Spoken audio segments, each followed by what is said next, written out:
As some of you probably already know, we spent most of 2024 trying to move house to Gloucester so our daughter could be a member of the Gloucester Cathedral Choir. Since she started back in September, I've been to many Eucharists and evensongs and been really stunned by the amazing repertoire that the choir gets to sing. Really, really quite varied in terms of style, etc. And it sort of got me thinking about what I might be able to dig up that the Cathedral Choir might be interested in singing from the sort of the background that I work in, i.e. Vivaldi and his mates. Now, if you were to look at Vivaldi's personal collection of manuscripts held in the Biblioteca Nazionale in Turin, you'll find that they're not just sort of bound in any sort of willy-nilly order. They're quite meticulously bound, so you'll find certain volumes will be entitled just concerti or concertos for various instruments, or there'll be a sort of operatic, a volume with a couple of operas in it, and then also sort of 2 or 3 volumes of sacred music. And not all of this music is actually by Vivaldi. There are other composers are represented too, about dozen or so works by the enigmatic composer X, whose setting of the Laudate Puri we recorded back in 2006 before I had grey hair, which is really, really good piece. There are also 1 or 2 other pieces, including this rather amazing piece by Giuseppe Antonio Bernabei. He was born in Rome, but followed in his father's footsteps and ended up spending most of his career working for the Bavarian Court in Munich.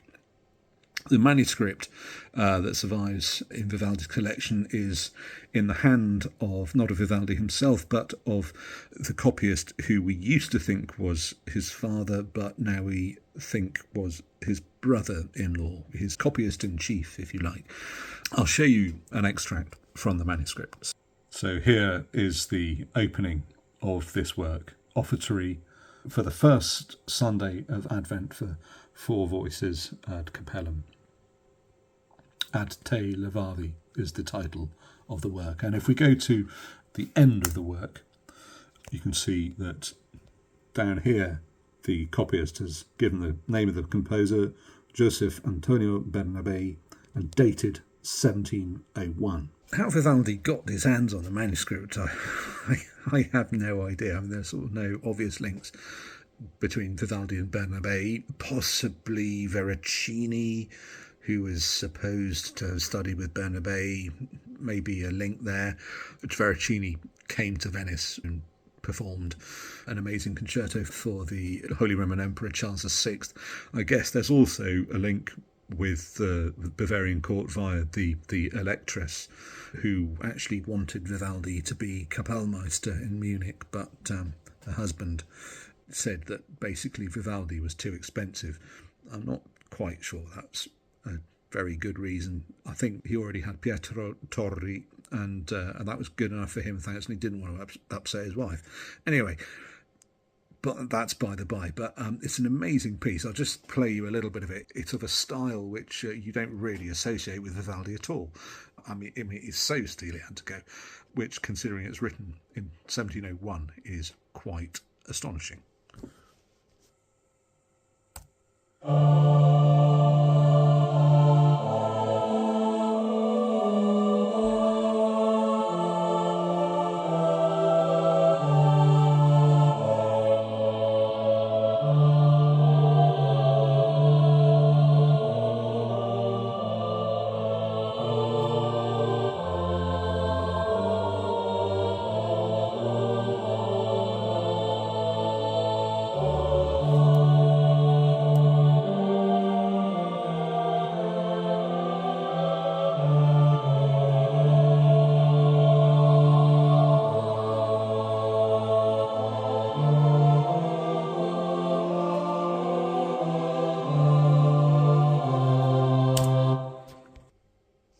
Anyway, you get the idea. Amazing piece of music. What Vivaldi was doing with it, I I have no idea. That's one of the really annoying things about Vivaldi, is biographical information regarding his sort of whereabouts and what exactly he had for breakfast is so hard to find. Yeah, can't think of any particular reason why he might have had this.